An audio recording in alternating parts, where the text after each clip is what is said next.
شروع کرتا ہوں اللہ کے نام سے جو بڑا مہربان نہایت رحم والا ہے۔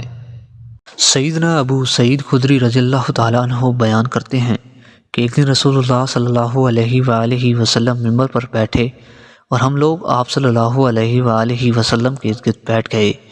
پس آپ صلی اللہ علیہ وآلہ وسلم نے فرمایا، میں اپنے بعد جن باتوں کا خوف تمہارے لیے کرتا ہوں ان میں سے ایک بات یہ ہے کہ تم پر دنیا کی تازگی اور اس کی آرائش کھول دی جائے گی۔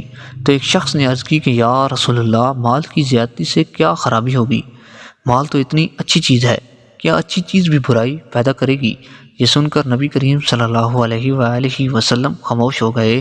تو اس سے کہا گیا کہ تجھے کیا ہو گیا ہے کہ تو نبی کریم صلی اللہ علیہ وآلہ وسلم سے گفتگو کرتا ہے، حالانکہ آپ صلی اللہ علیہ وآلہ وسلم تجھ سے کلام نہیں فرماتے۔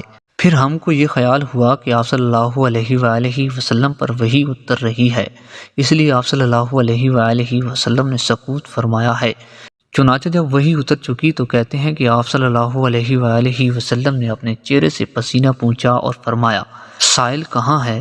گویا کہ آپ صلی اللہ علیہ وآلہ وسلم نے اس کے سوال کو پسند فرمایا۔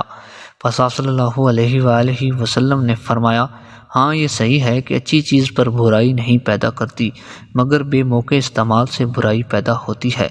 دیکھو فصل ربیع کے ساتھ ایسی گھاس بھی پیدا ہوتی ہے جو اپنے چرنے والے جانور کو مار ڈالتی ہے یا بیمار کر دیتی ہے، مگر اس سبزی کو چرنے والوں میں سے جو چر لے یہاں تک کہ جب اس کے دونوں کھوکھیں بھر جائیں تو وہ آفتاب کے سامنے ہو جائے، پھر لد کرے اور پیشاب کرے اور اس کے بعد چرے، ایک دم بے انتہا نہ چرتا چلا جائے تو وہ نہیں مرتا، اور بے شک یہ مال ایک خوشگوار سبزہ زار ہے۔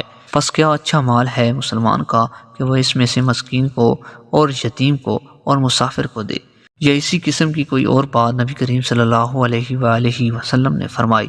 اور بے شک جو شخص اس مال کو ناحق لے گا وہ اس شخص کی مثل ہوگا جو کھائے اور سیر نہ ہو، اور وہ مال اس پر قیامت کے دن اس کے خلاف گواہی دے گا۔ سیدنا عبداللہ بن مسعود رضی اللہ تعالی عنہ نے کہا کہ نبی کریم صلی اللہ علیہ وآلہ وسلم نے فرمایا، تمہیں ایسا کون ہے جسے اپنے وارث کا مال اپنے مال سے زیادہ محبوب ہے؟ سب نے عرض کی کہ یا رسول اللہ، ہم سب کو اپنا ہی مال محبوب ہے۔ تو آپ صلی اللہ علیہ وآلہ وسلم نے فرمایا، اپنا مال وہی ہے جو زندگی میں فی سبیل اللہ خرچ کر کے آگے بھیجا، اور جو چھوڑ کر مر گیا وہ تو وارثوں کا ہے۔